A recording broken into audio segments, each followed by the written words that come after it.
Hello viewers, welcome. So today we are going to start a new look at modern Indian history. ये किताब B.L. Growers की है. इसमें 1707 से लेकर के मॉडर्न टाइम्स तक की हिस्ट्री कवर्ड है और हम यूज़ कर रहे हैं 32nd एडिशन. हमारा पहला चैप्टर है decline and disintegration of the Mughal empire.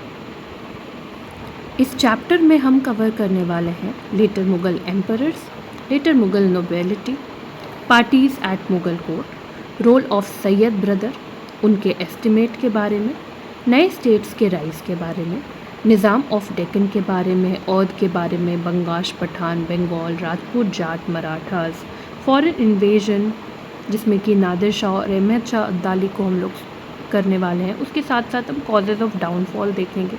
And then finally एक बहुत ही छोटी सी टॉपिक है social and economic conditions in the 18th century. इसमें आज की वीडियो में हम करने वाले हैं लेटर मुगल एम्परर्स को, लेटर मुगल नोबेलिटी को, पार्टीज़ एट मुगल कोर्ट को, रोल ऑफ सैयद ब्रदर और उनके एस्टिमेट को. तो come on, let us start. So the chapter begins with a quote from the history of freedom movement of Pakistan. इस कोट में कहा गया है कि मुगल एम्पायर जो इंडिया में है उसने हमेशा से इनहेरेंट डिफ़िकल्टी फेस की. कैसी difficulty? It could last either as a Muslim state और by converting it into an Indian empire by admitting Hindus into unreserved partnership and cease to be a Muslim empire. तो इसके पास हमेशा दो रास्ते थे Mughal empire के पास सिंस इट्स इंसेप्शन, जब से ये बनी थी. क्या? पहला कि एक मुस्लिम स्टेट की तरह रहती, तो ये हिंदूज़ के साथ इंटरैक्ट नहीं करती और रूल करती. बट ऐसे में ये क्या हो जाती, ये पूरी की पूरी इंडिया की एम्पायर कभी नहीं बन पाती. और दूसरा था कि अगर ये पूरी की पूरी की इंडिया की एम्पायर बनती तो ये मुस्लिम स्टेट बन नहीं पाती, क्योंकि इसे हिंदूज़ को एडमिट करना ही पड़ता in the process of statesmanship और सारी चीज़ें. तो ये जो है ये एक कोट है history of freedom movement of Pakistan की, जो कि यहाँ पर यूज़ की गई. इसके साथ साथ क्या बताया जा रहा है कि जो मुग़ल एम्पायर थी, जो पूरे दुनिया में अपने extensive territory, military might, cultural achievement और बाकी चीज़ों के लिए फेमस थी, वो जो है 18वीं सेंचुरी 18th सेंचुरी तक आते आते उसने जो है डिके होने के निशानी दिखाना शुरू कर दिया. Reign of Aurangzeb was the swan song. Aurangzeb का जो काल है ये एक स्वान सॉन्ग बन के उभर आया मुग़ल रूल के लिए इंडिया में. स्वान सॉन्ग का मतलब क्या होता है? स्वान सॉन्ग का मतलब होता है किसी भी आर्टिस्ट, किसी भी परफॉर्मर की लास्ट परफॉर्मेंस. तो कहीं ना कहीं मुग़ल एम्पायर में जो औरंगज़ेब हैं वो एक आर्टिस्ट हैं, या फिर मुग़ल एम्पायर को अगर आप एक आर्ट की तरह देखें, आर्टिस्ट की तरह देखें, तो वो उसका लास्ट परफॉर्मेंस क्या है? औरंगज़ेब का रेन. क्योंकि औरंगज़ेब के रेन के बाद जो भी आएंगे, जो भी राजा रूल करेंगे, वो धीरे धीरे इतने छोटे से प्रिंसिपैलिटी में रूल करने लग जाएंगे कि आप एम्पायर नहीं कह सकते उसे, आप एक प्रिंसिपैलिटी कहेंगे. और फिर राजा को आप एम्परर नहीं कह करके आप कह सकते हैं कि एक छोटा सा फ्यूडल किंग बन के रह जाएंगे. बहुत ही औरंगज़ेब के डेथ के बाद ये प्रोसेस जो है ये काफ़ी ज़्यादा स्पीड अप हो जाएगी मुग़ल एम्पायर के डिके की. एक कॉम्प्लेक्स डिजीज़ कहा जा सकता है कि मुग़ल एम्पायर के हार्ट पर स्ट्राइक करती है और धीरे धीरे मुग़ल एम्पायर के पूरे पार्ट में फैल जाती है, जिसमें क्या होता है औरंगज़ेब के मरने के 50 साल बाद ही, तो औरंगज़ेब की डेथ होती है 1707 में. इससे लेकर के बस 50 साल में 9 एम्परर चेंज हो जाते हैं. 50 साल में 9 एम्परर मतलब हार्डली, मतलब एक बहुत ही छोटा 5 इयर्स का टाइम आप कह सकते हैं कि एक एम्परर को ऑन एन एवरेज मिलता है. इसके बाद क्या होता है, ये सब काफ़ी नहीं था कि क्या होता है कि मुग़ल गवर्नर्स जो होते हैं, बहुत सारे एबल गवर्नर्स, तो वो देखते हैं कि भाई हमारा सेंट्रल स्टेट वीक हो रहा है, तो वो क्या करते हैं, वो खुद को इंडिपेंडेंट कर लेते हैं, वो खुद को क्या कर लेते हैं, फ्री कर लेते हैं सेंटर की कंट्रोल से. बहुत सारे हिंदू पावर्स जो कि मुग़ल के सबॉर्डिनेट हुआ करते थे, उन्होंने भी, उनको लगा कि सही समय है, अपॉर्चुनिटी है, तो उन्होंने क्या कर दिया, उन्होंने भी खुद को इंडिपेंडेंट कर दिया. ऐसे टाइम में जब मुग़ल एम्पायर से जो है इंटरनल डिस्टर्बेंसेस चल रही थी. कैसी इंटरनल डिस्टर्बेंसेस? तो मुस्लिम गवर्नर्स जो है उन्होंने इंडिपेंडेंट कर लिया, हिंदू गवर्नर्स ने खुद को इंडिपेंडेंट कर लिया, बहुत ही छोटा सा हिस्सा बचा हुआ है. ऐसे में क्या होता है, नॉर्थ वेस्ट की तरफ से क्या होता है, आक्रमण होता है. 2 आक्रमण. पहली आक्रमण जो है वो नादिर शाह करते हैं और उसके बाद जो है अहमद शाह अब्दाली आते हैं, जो नादिर शाह के ही चेले माने जाते हैं. और फिर इनके बाद फिर क्या होता है, इस आक्रमण से जो है मुग़ल एम्पायर की हॉलोनेस या खोखलापन जो है वो एकदम एक्सपोज हो जाती है, और इसके बाद जो है उसकी प्रोसेस ऑफ डिके जो है वो और फास्ट हो जाती है। बात करें अगर लेटर मुग़ल एम्परर की, तो औरंगज़ेब जो है उनकी डेथ हो जाती है मार्च 1707 में। 89 ईयर्स की उम्र में इनकी डेथ होती है। औरंगज़ेब के मरते हुए बस उनके 3 सन थे जो सर्वाइविंग थे, जिसमें प्रिंस मुअज़्ज़म, मोहम्मद आज़म और काम बख्श आते हैं। प्रिंस मुअज़्ज़म सबसे बड़े हैं और कहीं ना कहीं उनको थोड़ा बेनिफिट मिल जाता है, तो वो कहीं ना कहीं अपने बाकी दोनों भाइयों को जो है वो मार पाते हैं, और फिर वो बहादुर शाह 1 के टाइटल से जो है थ्रोन पर बैठते हैं। तो कैसे मारा गया, तो प्रिंस मुअज़्ज़म ने जो है मोहम्मद खान को जजाओ में मारा 18 जून 1707 में, और काम बख्श जो है, जो कि उनके छोटे भाई हैं, उनको उन्होंने जो है 13 जनवरी 1709 में हैदराबाद के पास मारा। बहादुर शाह के नाम से की उपाधि से जो है मुअज़्ज़म फिर क्या करते हैं, नए सम्राट बनते हैं। 63 ईयर्स ऑफ एज हो चुका है इनका, ये वेट ही कर रहे हैं कि औरंगज़ेब कब जाएंगे तो फिर ये राजा बन पाएंगे, बट वो वेट इनका बहुत लंबा टिकता है, और इतने लंबे समय के बाद जब इनको गद्दी मिलती है तो ये काफ़ी ज़्यादा पेसिफिक पॉलिसीज़ अपनाएंगे कि हर किसी को खुश कर दो, लड़ना झगड़ना नहीं है और बस रूल करना है। तो इसमें सबसे पहला एग्जाम्पल हम देख सकते हैं शाहू का। तो शाहू जो कि लंबे समय से 1689 से कह लीजिए कि मुग़ल कैपिटिविटी में थे, तो साहू को क्या किया जाता है, सबसे पहले साहू को महाराष्ट्र जाने के लिए अलाउ कर दिया जाता है, उनको रिलीज़ कर दिया जाता है। इसके बाद राजपूत चीफ जिनके साथ औरंगज़ेब के रिलेशंस बिगड़ गए थे, उनके साथ पीस किया जाता है। लेकिन यहाँ पर एक प्रॉब्लम ये रह जाती है कि बंदा बहादुर जो कि सिखों के रिप्रेजेंटेटिव थे, उनके साथ बड़ी अच्छी इक्वेशंस नहीं बैठ पाती है, क्योंकि बंदा बहादुर जो हैं वो मुसलमानों के लिए पंजाब में एक टेरर बन के साबित हो चुके थे। तो ऐसे में बंदा बहादुर को जो है उनके साथ लड़ाई होती है और बंदा बहादुर को लोहगढ़ में हरा दिया जाता है, और मुग़ल फोर्सेस जो है वो वापस से सिरहिंद को जो है मुग़ल के अंदर मिला लेती है। लेकिन सिख जो है इससे ना ही कंसीलिएट किए गए, ना ही उनको अपनी तरफ मिला पाए बहादुर शाह, और ना ही उनको कम्प्लीटली क्रश कर पाए, क्योंकि बाकी एरियाज़ में अब भी थे, बस सिरहिंद जो है वो मुग़ल के कैप्चर में वापस आ गई थी। फिर भी सिडनी ओवेन जो है, जो कि एक हिस्टोरियन है, ये लिखते हैं कि प्रिंस मुअज़्ज़म या फिर बहादुर शाह जो है उनको लास्ट एम्परर माना जा सकता है, क्योंकि उनके बारे में कुछ ना कुछ फेवरेबल कहा जा सकता है कि ठीक है, थोड़ी बहुत पैसिफिक पॉलिसीज़ अपनाई, वापस से एम्पायर को जो है थोड़ा शांत करने की कोशिश की। लेकिन after his death Mughal empire जो है वो धीरे धीरे इनसिग्निफिकेंस की तरफ बढ़ रहा है, उसके सोवरेंस धीरे धीरे अपनी पावर को लूज़ करते जाएंगे। तो यूजुअल वॉर ऑफ सक्सेशन जो है, इनकी डेथ होती है 1712 में 27 फरवरी को, और क्योंकि मुग़ल की कोई भी clear cut rule of succession नहीं थी, तो बहादुर शाह के भी 4 बेटे हैं, जहांदर शाह, अजीम उस शान, रफ़ी उस शान और जहान शाह। तो इन चारों में लड़ाई होने लग जाती है, और बेटों में इतनी हड़बड़ थी राजा बनने की कि वो लोग अपने पिता के डेड बॉडी को क्या करते हैं, 1 महीने तक कहीं ना कहीं दफनाते नहीं हैं कि पहले राजा बना जाएगा फिर ये डिसाइड किया जाएगा। इन सब में फिर से जहांदर शाह जो कि एल्डेस्ट हैं चारों भाइयों में, वो जीत जाते हैं, बट जहांदर शाह किसी अपने मेरिट की वजह से नहीं जीतते हैं, बल्कि कहीं ना कहीं ये एक नोबेल जो कि ईरानी पार्टी के लीडर हुआ करते थे, जुल्फ़िकार खान, उनकी मदद से जीतते हैं। यहीं पर जानने वाली बात यह है कि मुग़ल नोबेलिटी जो है वो 4 अलग अलग ग्रुप में डिवाइडेड थी। वैसे और भी नोबेलिटी हुआ करती थी, हम आगे भी पढ़ेंगे। तो ये 4 ग्रुप में डिवाइडेड थी। इन 4 ग्रुप में एक ग्रुप थी ईरानी, इसके अलावा तुरानी थे, इसके अलावा हिंदुस्तानी थे, तो ऐसे करके ग्रुप्स डिवाइडेड थे। तो इसमें से एक ईरानी पार्टी है जिसके एक मेंबर हैं जुल्फ़िकार खान, और जुल्फ़िकार खान जो हैं वो सपोर्ट करते हैं जहांदर शाह को, जिसकी वजह से जहांदर शाह जो है वो राजा बन जाते हैं। अब क्योंकि जुल्फ़िकार खान ने इतना बड़ा एहसान किया कि इनको राजा बनाया, तो जहांदर शाह बदले में क्या करेंगे, जुल्फ़िकार खान को अपना प्रधानमंत्री बनाएंगे।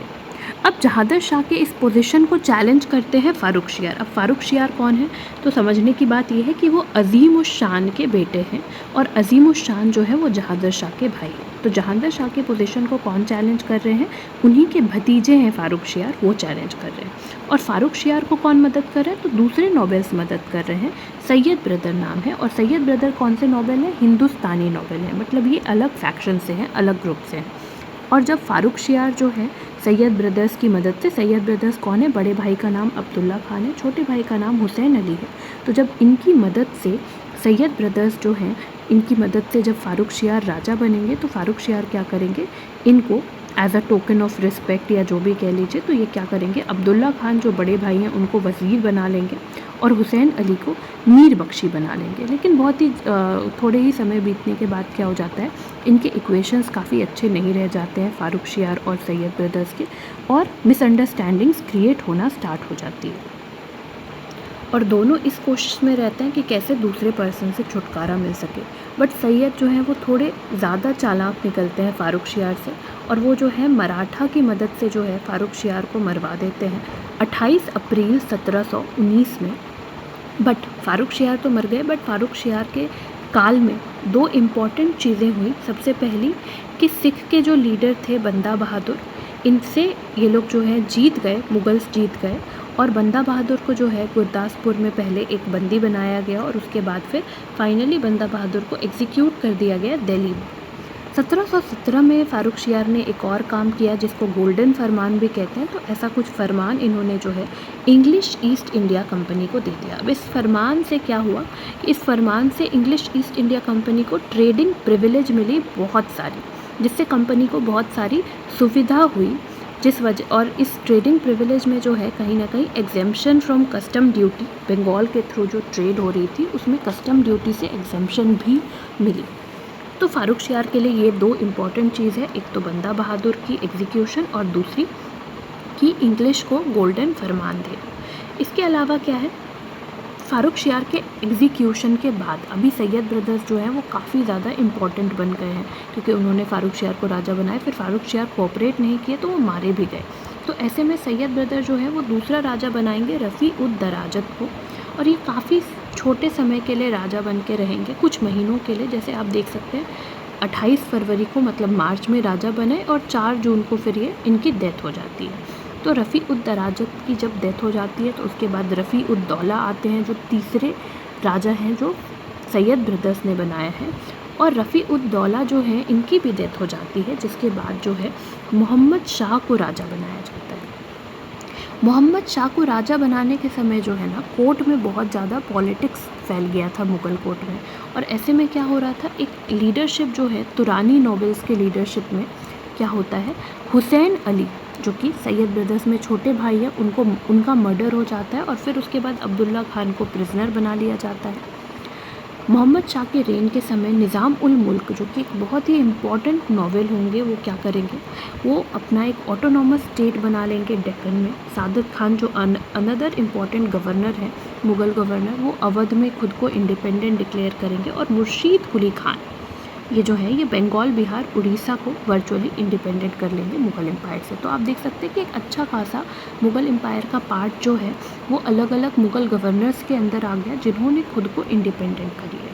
बाजीराव वन जो है, ये सारी चीज़ें काफ़ी नहीं थी कि मराठा के पेशवा बाजीराव वन जो हैं ये 1737 में क्या करते हैं, ये दिल्ली आते हैं और दिल्ली में रेड चलाते हैं, जिसके बदले में एम्परर कुछ नहीं करते, मोहम्मद शाह कुछ भी पलटवार में नहीं करते हैं, जिस वजह से ये पता चल जाता है कि मुग़ल एम्पायर कितनी वीक हो चुकी है। इसके 2 साल बाद क्या होता है, बाहर से एक लुटेरे आते हैं जिनका नाम है नादिर शाह, और वो क्या करते हैं, वो दिल्ली और मुग़ल एम्पायर जहाँ भी है वहाँ पर क्या करते हैं, पूरा लूट मचाते हैं। और फिर उसके बाद क्या आता है, नेक्स्ट मुग़ल एम्परर आएंगे अहमद शाह, मोहम्मद शाह के बाद। तो अहमद शाह के बाद फिर आएंगे आलमगीर टू। दोनों अहमद शाह और आलमगीर टू काफ़ी वीक रूलर रहे थे और इन्होंने कुछ खास काम किया नहीं जिससे मुग़ल एम्पायर को बचाया जा सके। अहमद शाह अब्दाली जो हैं ये नादिर शाह के चेले कह लीजिए, और ये भी नॉर्थ वेस्ट से ही आते हैं। तो ये अहमद शाह के समय में ये इंडिया आएंगे और ये भी काफ़ी बार लूट करेंगे। तो आप देख सकते हैं कि 48 से 54 में अहमद शाह राजा बने हैं, और 48, 49, 52 ये 3 बार तो ये अहमद शाह के समय में आए, अहमद शाह अब्दाली। तो कन्फ्यूजन हो सकता है, तो दोनों का नाम अहमद शाह ही है, तो बाहर से जो आए उसे हम बस अब्दाली कहेंगे। तो अब्दाली जो है वो अहमद शाह की रेन में 3 बार आ चुके हैं, 1748, 49 और 52। और आलमगीर के समय में भी आ चुके हैं 2 बार, दैट इज़ 1756, 57 और 1759। बार बार आकर के इन्वेड करने का मतलब क्या था? वेल्थ अभी भी बहुत है, तो ये वेल्थ इन्वेड कर रहे हैं ताकि सेंट्रल एशिया में ये लोग और क्या कर सके, फैला सके अपने एम्पायर को। तो बार बार इन्वेजन से सबसे पहले तो पंजाब जो है वो अफ़गान्स जो है वो अपने में मिला लेंगे, और मराठास जो है वो लोग क्या करेंगे, मालवा और बुंदेलखंड जो है वो भी मुगल से छीन लेंगे। तो पंजाब किसने छीन लिया? अफ़गान ने छीन लिया। मराठा और मालवा जो है वो मुगल्स ने मालवा और बुंदेलखंड जो है वो मराठा ने छीन लिया। और इसके साथ साथ हमने पहले ही पढ़ा कि बंगाल, बिहार और उड़ीसा जो है वो वर्चुअली इंडिपेंडेंट हो चुकी है मुर्शीद कुली खान के अंदर। और साथ ही साथ दक्कन भी जो है वो सादत खान और निज़ामुल मुल्क रिस्पेक्टिवली जो है वो इंडिपेंडेंट कर चुके हैं। इन सारे सिचुएशन में मुग़ल की जो एम्पायर है वो काफ़ी ज़्यादा वीक हो चुकी है। ऐसे में शाह आलम II राजा बनेंगे 1759 से 1806 तक, और इनके सक्सेसर्स जो आएंगे शाह आलम II के, वो बस नाम के राजा रह जाएंगे। उनके पास कोई भी पावर नहीं रहेगी, और वो जो है या नहीं तो कभी मराठा के, कभी इंग्लिश के हाथ की कठपुतली बन के रह जाएंगे। 1803 में क्या होगा कि इंग्लिश जो है वो कैप्चर कर लेगी दिल्ली को, और इंग्लिश के कैप्चर कर लेने के बाद वो बस नाम के लिए मुग़ल एम्परर को रखेंगे। आखिरी मुग़ल एम्परर होंगे बहादुर शाह, जो जफ़र नाम से पोइट्री लिखा करते थे, तो जफ़र इनका पेन नेम है।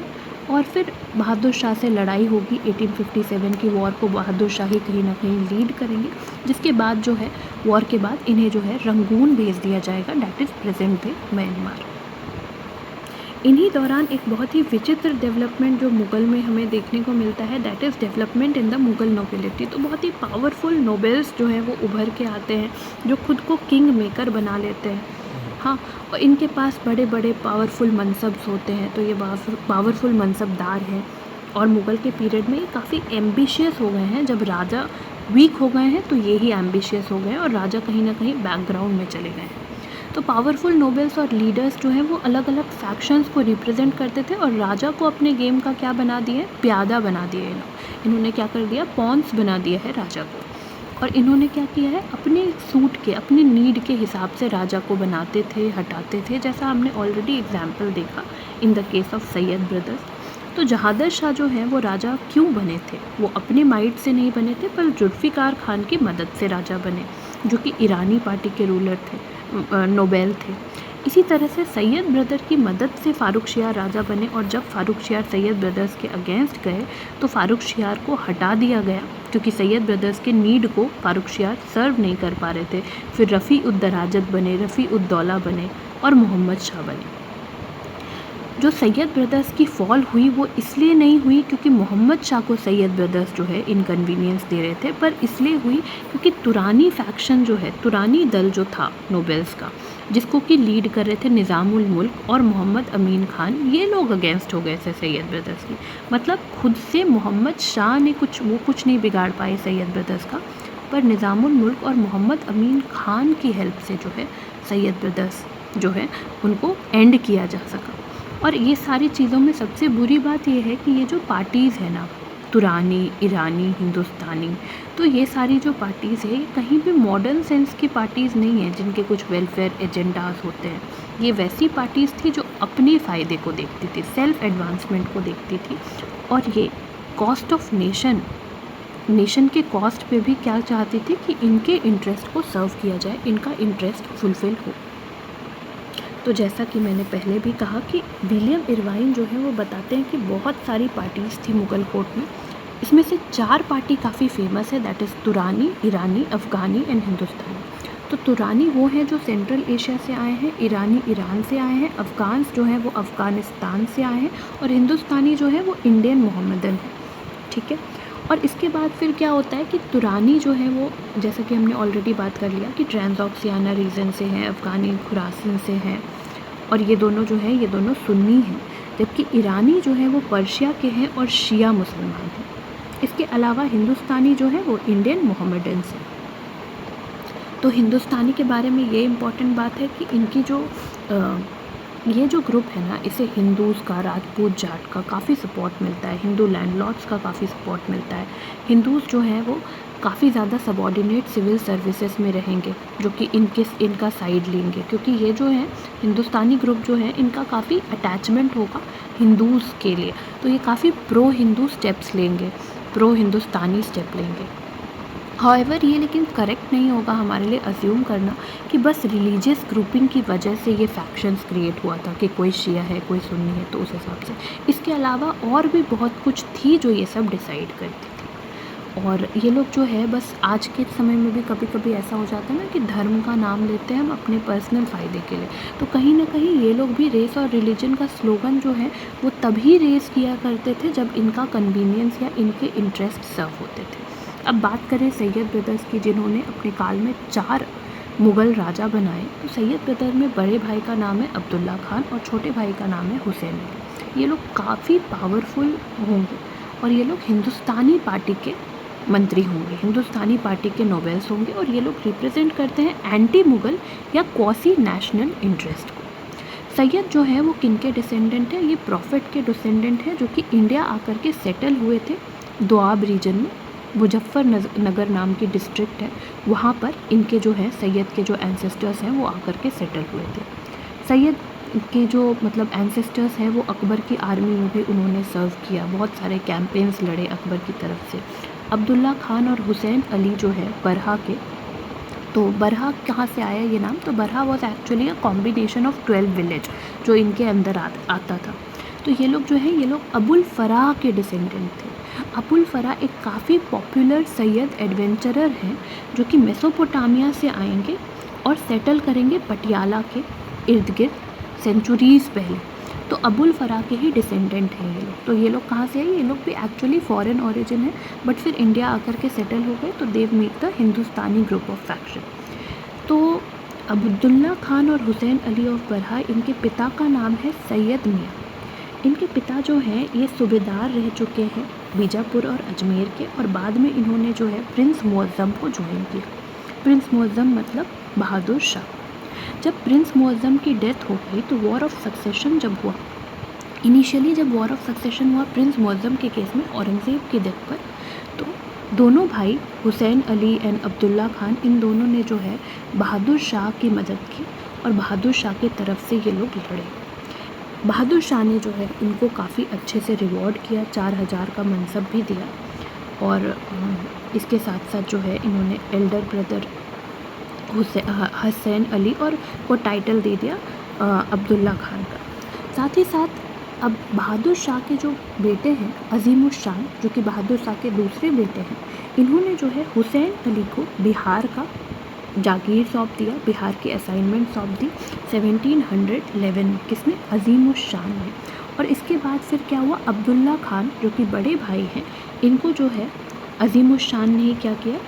डेप्यूटी बना दिया इलाहाबाद प्रोविंस का। तो ये बड़े बड़े फेवर जो है बहादुर शाह के दूसरे बेटे अजीमुश शान ने सैयद ब्रदर्स पर किया। फ़ायदा दिया क्या? बिहार का असाइनमेंट दे दिया हुसैन अली को, और बड़े भाई अब्दुल्ला खान को जो है इलाहाबाद का डेप्यूटी बनाया गया।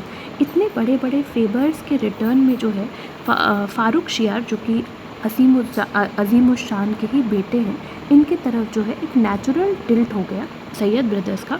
इसीलिए जब जहादर शाह राजा बनेंगे तो सैयद ब्रदर जो है वो फ़ारुख शियार की तरफ से जो है जहादर शाह से लड़ेंगे, और जहादर शाह को बस लड़ेंगे ही नहीं, उन्हें मार भी देंगे, और क्या करेंगे? फ़ारुख शियार को राजा बना देंगे 1713 के in and across. But all this was again not one sided. तो फ़ारुख शियार खुद भी बहुत ज़्यादा ग्रेटफुल हैं इस फेवर के लिए। तो वो क्या करेंगे? अब्दुल्ला खान को चीफ़ मिनिस्टर या मेन मिनिस्टर बना देंगे। चीफ़ मिनिस्टर मतलब एक स्टेट का मिनिस्टर नहीं, सारे मिनिस्टर्स में सबसे चीफ़, यहाँ पर ये मतलब है। तो वो अब्दुल्ला खान को अपना वज़ीर बना देंगे, उन्हें बहुत सारे अलग अलग उपाधि देंगे, जैसे नवाब कुतुब उल मुल्क, यमीन उद दौला, सैयद अब्दुल्ला खान बहादुर, ज़फ़र जंग, सिप सलहार, यार वफ़ादार, तो ऐसे करके अलग अलग उपाधियाँ देंगे।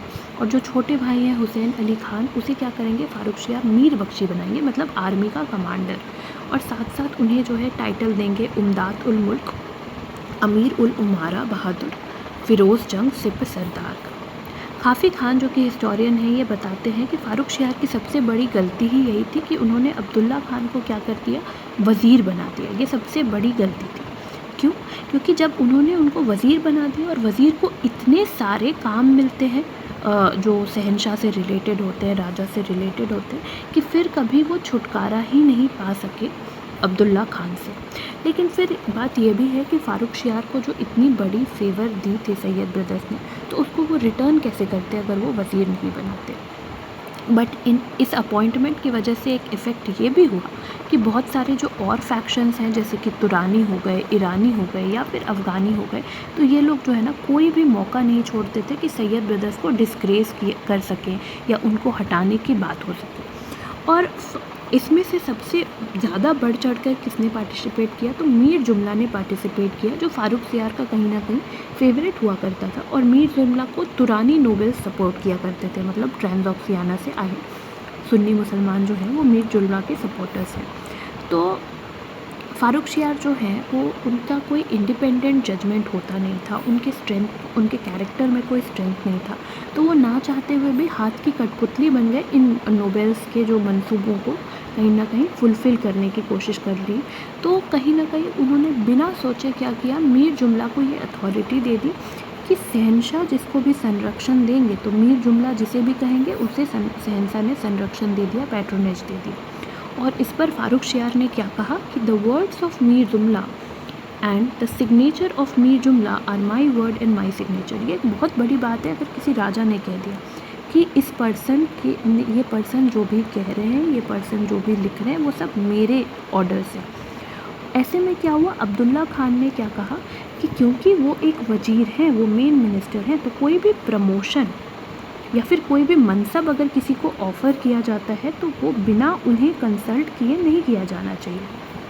काफ़ी खान का कहना है कि यहाँ पर कहीं ना कहीं अब्दुल्ला खान बिल्कुल सही थे, क्योंकि मीर जुमला की इतनी अथॉरिटी नहीं थी कि वो एक वज़ीर के ऑर्डर को पास कर सके। बट फ़ारुख शियार की फेवर की वजह से फ़ारुख शियार ने क्या कहा कि वो तो वज़ीर से ऊपर हैं, क्योंकि मीर जुमला के जो भी वर्ड्स हैं वो फ़ारुख शियार यानी कि एम्परर के वर्ड। ऐसे में क्या हुआ कि सैयद ब्रदर और शहंशाह यानी कि फ़ारुख शियार के बीच में जो है वो काफ़ी ज़्यादा रिफ्ट क्रिएट हो गई। और फिर ऐसे में हुसैन अली ने जो है, हुसैन अली को डेक्कन की सूबेदारी दी गई। तो हुसैन अली ने रिक्वेस्ट किया कि वो डेक्कन तो देखना चाहते हैं, बट वो डेक्कन में खुद नहीं जाना चाहते, वो एक डिप्यूटी को भेजना चाहते हैं। इन सब चीज़ों के पीछे हुसैन अली की एक डर थी कि अगर वो डेक्कन चले जाते हैं, साउथ चले जाते हैं, तो क्या हो जाएगा, यहाँ दिल्ली के कोर्ट में, मुग़ल कोर्ट में क्या हो जाएगा, अकेले रह जाएंगे कहीं ना कहीं उनके बड़े भाई अब्दुल्ला खान। तो ऐसे में वो मना कर देते हैं कि वो डेक्कन नहीं जाएंगे। और फिर उसके बाद फिर क्या होता है कि थोड़ा सा इस पर आगे बात विचार हो, इससे पहले क्या होता है, मीर जुमला जो है वो काफ़ी ज़्यादा एम्परर को भड़का देते हैं, जिस वजह से फ़ारुख शियार जो है वो क्या कहते हैं, वो हुसैन अली को कहते हैं कि आपको डेक्कन की सूबेदारी तब तक नहीं मिलेगी जब तक आप खुद जा कर के पर्सनली चार्जेस ना लें। डिफरेंसेस इतनी बढ़ गई थी कि सैयद ने जो है वो शहंशाह के कोर्ट आना बंद कर दिया था, और वो लोग जो है सेल्फ़ डिफेंस के लिए वो लोग अरेंजमेंट्स करने लगे। लेकिन बाहरी रूप से शांति क्या की गई, अंदर से आग जल रहा है, बाहर से बस धुएं को शांत कर दिया गया। कुछ ऐसा ही काम जो है वो क्वीन मदर ने किया। जब उन्होंने क्या कहा, उन्होंने ऊपर से क्या कहा कि हुसैन अली को कहा कि आप डेक्कन जाइए और सूबेदारी देखिए, और साथ ही साथ मीर जुमला को जो है वो पटना की सूबेदारी के लिए उन्हें भी दिल्ली से बाहर जाना पड़ेगा। तो मीर जुमला और हुसैन अली दोनों को दिल्ली से बाहर भेज दिया गया। यहीं पर बात ख़त्म नहीं हो जाती। अब हुसैन अली जब साउथ जा रहे हैं, डेक्कन जा रहे हैं, तो फ़ारुख शियार ने जो है वो बहुत सारी कोशिश की कि हुसैन अली को रास्ते में ही मरवा दिया जाए। तो उन्होंने पहले बहुत सारे मैसेजेस भेजे दाऊद खान को, जो गुजरात के सूबेदार हैं, उसके साथ साथ उन्होंने जो है और भी लोगों को मैसेज भेजा कि उनको हुसैन अली को जो है रास्ते में ही मार दो। जब हुसैन अली को इन सारी चीज़ों के बारे में पता चला तो उन्होंने दाऊद खान के साथ लड़ाई की और वो दाऊद खान को मार करके सेफली डेक्कन पहुँचे। उसके बाद फ़ारुख शियार ने जो है सीक्रेट मैसेज या फरमान भेजे शाहू को, कर्नाटक के ज़मींदार को, कि हुसैन अली के बातों को बिल्कुल मानना ही नहीं है। लेकिन हुसैन अली इन सारी चीज़ों में काफ़ी चालाक निकले और उन्होंने क्या किया, वो वहाँ जा कर के उन्होंने बिल्कुल झगड़ा नहीं किया या फिर एक चैलेंज नहीं पोज़ किया वहाँ के लोकल पीपल को और साहू को, और उन्होंने क्या किया, कहीं ना कहीं दोस्ती कर ली। साथ ही साथ उन्होंने साहू को जो है वो बेहद कंसेशंस में बहुत सारी चीज़ें दी, बहुत ही भयंकर कंसेशंस दिए ट्रीटी ऑफ 1719 के हिसाब से, जो साहू के लिए काफ़ी प्रॉफिटेबल थी। तो साहू ने जो है बदले में क्या कहा कि जब भी हुसैन अली को नीड होगी तो हुसैन अली को जो है साहू जो है कंटिजेंट या आर्मी प्रोवाइड करेंगे। मीनावाइल क्या होता है कि एम्परर जो है उनको कश्मीरी लो ओरिजिन, कश्मीर के एक लो ओरिजिन पर्सन मोहम्मद मुराद के अंदर वो आ जाते हैं, और मोहम्मद मुराद के इन्फ्लुएंस में आते ही वो मोहम्मद मुराद को फारुखशियार जो है इतिकाद खान की उपाधि देते हैं। इसके बाद फिर क्या होता है, ऐसे न्यूज़ फैल गए कि इतिकाद खान को जो है वो वज़ीर बनाया जाएगा अब्दुल्ला खान की जगह पर। फारुखशियार ने जो है 70,000 सोल्जर्स को कलेक्ट कर लिया था ईद उल फित्र के मौके पर। साथ ही साथ अब्दुल्ला खान जो है उन्हें भी लग रहा था कि कुछ हो सकता है, तख्त पलट हो सकती है, तो वो भी एक लार्ज आर्मी कलेक्ट करके रखते हैं। स्ट्रॉन्ग रूमर फैली हुई थी कि अब्दुल्ला खान को जो है प्रिजनर बना लिया जाएगा, और हर पॉसिबिलिटी थी कि एक क्लैश भी हो सकता है दोनों पर्सन के बीच में। ऐसे में क्या होता है, हुसैन अली जो है उनको ये सारी चीज़ें जो है उनको न्यूज़ मिलती है कि जो है रिलेशंस जो है वो काफ़ी टेंस हो गया है उनके ब्रदर और एम्परर के बीच में। तो वो क्या करते हैं, वो दिल्ली की तरफ आने लग जाते हैं। क्लैश होती है एम्परर और सैयद, ऐसा लग रहा होता है कि क्लैश जो एम्परर और सैयद के बीच में होगी वो बिल्कुल इनएविटेबल होगी। अब्दुल्ला खान जो है वो अपनी तरफ से जो है सारे प्रिकॉशंस ले लेते हैं, और वो फिर इम्पॉर्टेंट ग्रैंडीज जो होते हैं एम्पायर के, अब्दुल्ला खान जो बड़े भाई हैं वो सरबुलंद खान, निज़ामुल मुल्क, अजीत सिंह, इनको अपनी तरफ मिला लेते हैं पैसे के बदले, रिवॉर्ड्स के बदले, मतलब लालच देकर इनको अपनी तरफ मिला लेते हैं कि जब लड़ाई हो तो ये एम्परर का साथ ना दें। और जब सही समय इनको दिखता है तो सैयद जो है वो एम्परर को कुछ कुछ डिमांड्स रख देते हैं, ऐसे डिमांड जो पूरे करने बिल्कुल पॉसिबल ना हो। जैसे उन्होंने क्या कहा, surrender of all crown patronage in their hand, मतलब राजा किसे संरक्षण देते हैं ये सब डिसाइड कौन करेंगे, सैयद ब्रदर्स करेंगे। इसके साथ साथ क्या कहा जा रहा है, custody of all the forts to men of the Sayyid choice. तो क्या कि सैयद के चॉइस के ही फोर्ट जो है वो जो है फोर्ट्स ऑफ मेन जो है वो सैयद के चॉइस के सारे कस्टडी सैयद के पास हो जाने चाहिए। साथ साथ इन्होंने कहा कि इतिकाद खान को हटाना है। ये सारी चीज़ें फारुखशियार ने जो है वो मान ली, बट आपस में इतना ज़्यादा सस्पिशन हो गया था फारुखशियार और सैयद ब्रदर्स के बीच में कि उन्हें लगा कि ऐसा कैसे मान लिया, तो कुछ ना कुछ गड़बड़ है। तो उन्होंने जो है फारुखशियार को इसके बावजूद मरवा दिया 28 अप्रैल 1719 में। अब इसके साथ साथ अगर हम लोग सैयद के पॉलिसीज़ को देखें तो फारुखशियार के डेथ के बाद सैयद ब्रदर्स जो हैं वो कंप्लीट मास्टर्स बन चुके थे दिल्ली में जो भी हो रहा है। उन्होंने पहले रफ़ी उद दराजत को राजा बनाया, और जब रफ़ी उद दराजत की डेथ हो गई तो रफ़ी उद दौला को राजा बनाया, बट रफ़ी उद दौला भी जो है वो बाद में डिसेंट्री से जो है इनकी भी डेथ हो जाती है, बट वो कहीं ना कहीं किंग मेकर्स बन चुके थे। तो ऐसे में जो है बहादुर शाह के जो सबसे छोटे बेटे हैं जहान शाह, तो जहान शाह के जो बेटे हैं मोहम्मद शाह, वो उनको राजा बनाते हैं। मोहम्मद शाह बस 18 साल की उम्र में राजा बन जाते हैं, और कहीं ना कहीं सारा का सारा काम जो है वो सैयद ही कर रहे होते, ये बस नाम के राजा थे। और ऐसा हो जाता है कि जो मोहम्मद शाह के जो एजेंट, सैयद के जो एजेंट हैं वो ही मोहम्मद शाह के इर्द गिर्द चारों तरफ भरे हुए हैं। जैसे काफ़ी खान जो है वो ऐसा कहते भी हैं कि all the officers and servant around the emperor were as before the servants of Sayyid Abdullah. When the young emperor went out for a ride, he was surrounded with a halo by a number of Sayyid adherents, and when occasionally he went out hunting for the excursion into the country, they went with him and brought him back. तो मतलब वो कभी hunting पे जा रहे हैं तो सैयद के लोग उनके साथ जा रहे हैं, वो कभी राइड पर जा रहे हैं तो लोग उनके साथ जा रहे हैं, सैयद के लोग। उनके अटेंडेंट्स जो है वो सारे सैयद के जो हैं वो लॉयलिस्ट हैं। क्वीन मदर ऐसा कहती हैं कि सैयद लोगों ने इतना ज़्यादा कंस्ट्रेंट लगा दिया था मोहम्मद शाह के ऊपर कि कहीं ना कहीं मोहम्मद शाह को बस इसकी आज़ादी थी कि वो सबात में कब जाएं। सबात जो है वो एक रिलीजियस सर्विस है, रिलीजियस फास्ट है 1 डे की, तो उसके लिए उनको परमिट था कि वो कब करना चाहते हैं, वरना कहीं ना कहीं काफ़ी ज़्यादा रिस्ट्रेंट थे। और ये क्यों? क्योंकि फारुखशियार के केस के बाद जो है सस्पिशन काफ़ी ज़्यादा बढ़ गया था सैयद ब्रदर्स का। सैयद जो है वो ग्रेटली सपोर्ट किया करते थे हिंदूज़ को, इनका स्टेप्स काफ़ी प्रो हिंदू हुआ करता था। और इन्होंने जो है एक ऑर्डिनरी ग्रेन डीलर को, रतन चंद नाम है, तो रतन चंद को जो है इन्होंने राजा रतन चंद का टाइटल दे दिया। साथ साथ इन्होंने जो है रतन चंद को बहुत सारे मिनिस्टीरियल मैटर्स उनके हाथ में सौंप दिया।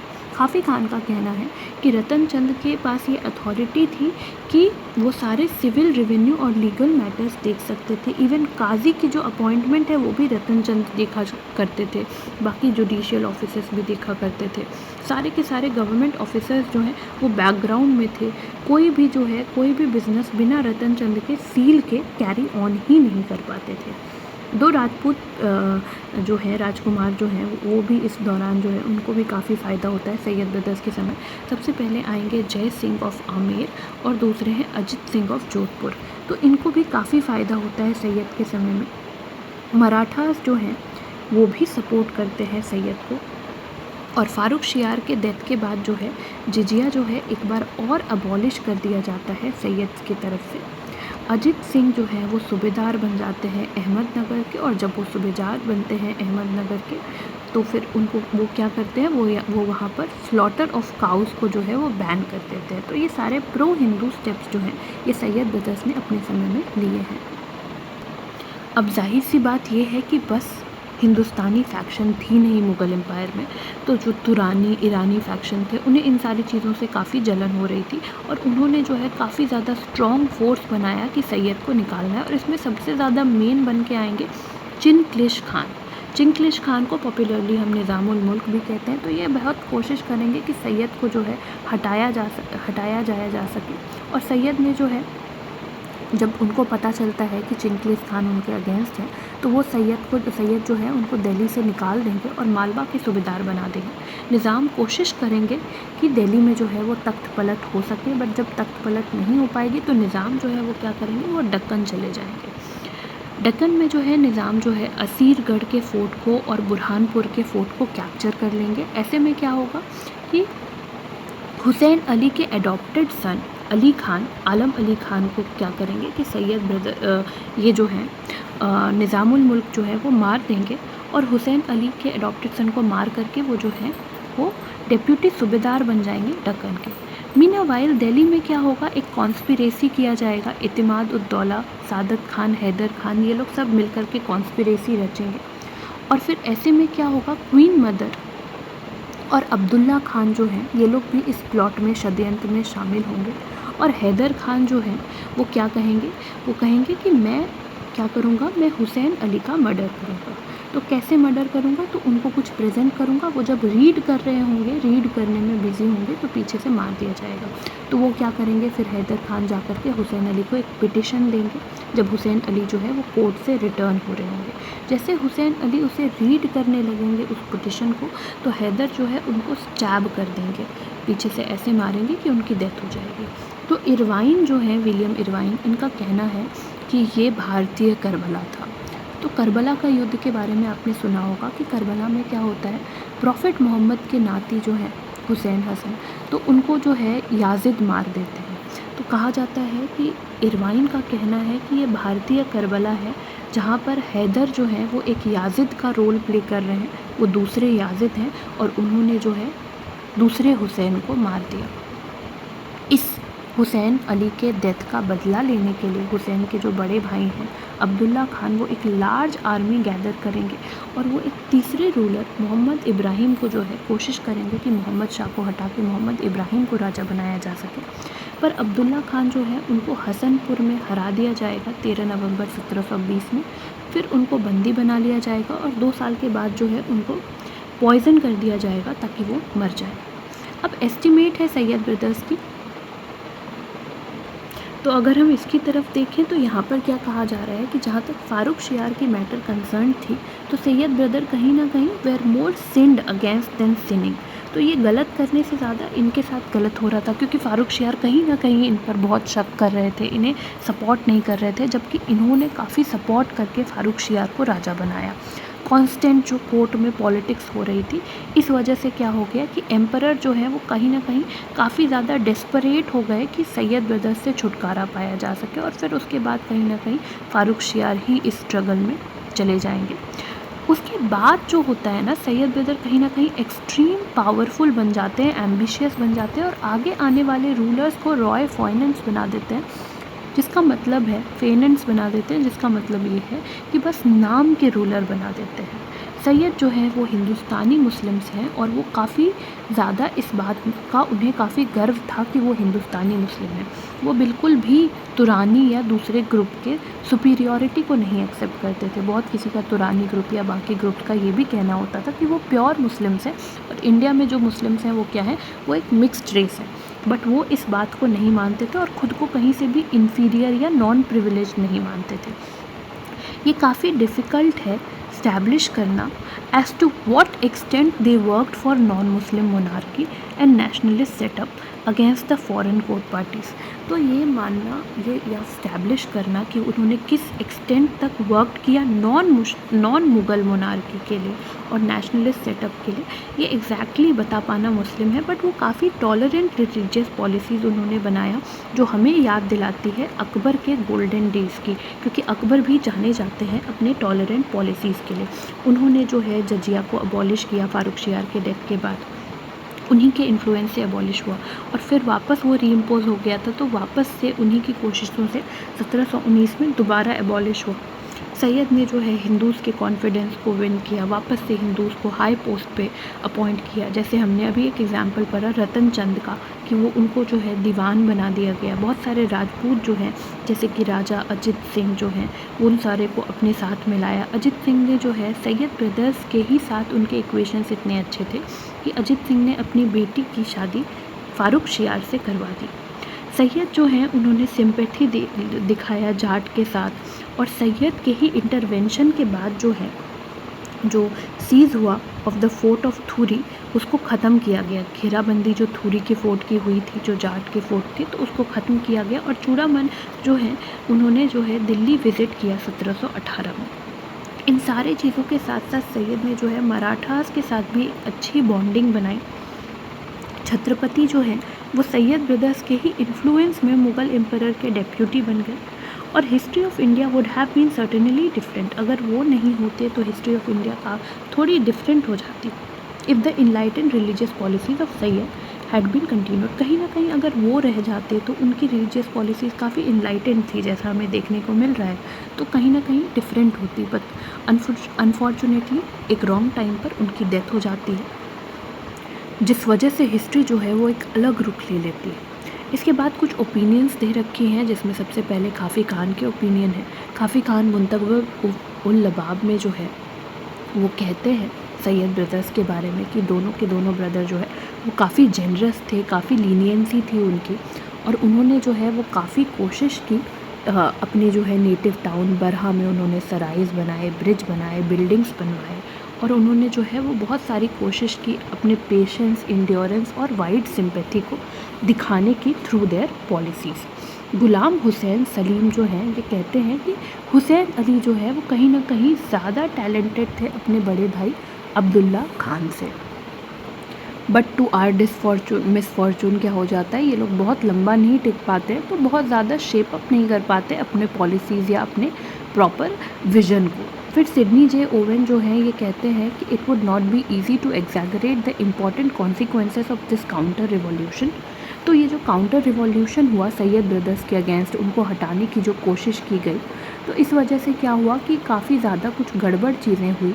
अगर ऐसा कोई असैसिनेशन नहीं हुआ होता हुसैन अली का और सैयद कहीं ना कहीं रह जाते, तो वो लोग कहीं ना कहीं स्टैब्लिश कर पाते और मेंटेन करते एक स्ट्रॉन्ग गवर्नमेंट जो कि टॉलरेंट लाइन पर होती। But this was again unfortunate कि वो नहीं रह पाए, जिस वजह से क्या हुआ, कहीं ना कहीं आगे भी बहुत टॉलरेंट या बहुत ही सेंसिबल गवर्नमेंट बन करके आगे आएगी नहीं मुग़ल एम्पायर में, और धीरे धीरे मुग़ल एम्पायर और वीक ही होती जाएगी। The third topic will be rise of new state, which will be covered in another video. Thank you so much for watching. Stay tuned, keep watching.